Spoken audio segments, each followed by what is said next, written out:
jireenyi akkami guyyaan wal agarru yoomi jaalalleetti yaabontu tanarraa fagaatte jirtu jiruuf jireenyi akkami guyyaan wal agarru yoomi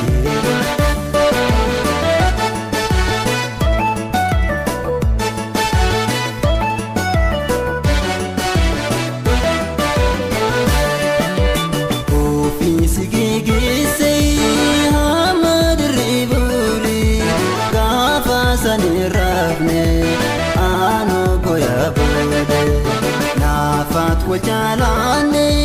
kan olin budane diru rakotae gargara fagane ofisi gigisi hamad ribuli gafasani rafne ano goya bole nafat wajalane kan olin budane diru rakotae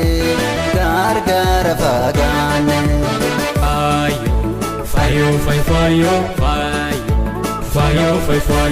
fayo oromo sapontu isat fana bute devis kalpisa ekisi jallate maluma kewate wabi kayo sate fijo sikodate takesi tanima egaya sapontu jalala dukatin waluma dirata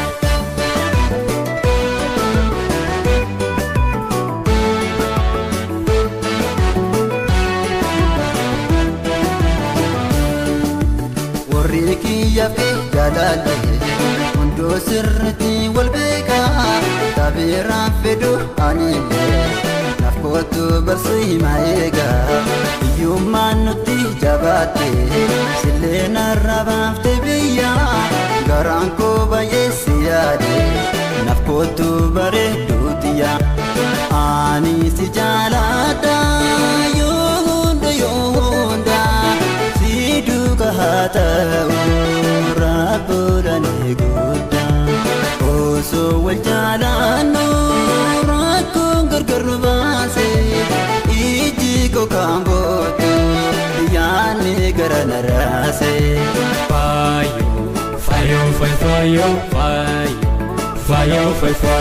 fayo oromo sapontu isat fana bute devis kalpisa ekisi jallate maluma kewate wabi kayo sate fijo sikodate takesi tanima egaya sapontu jalala dukatin waluma dirata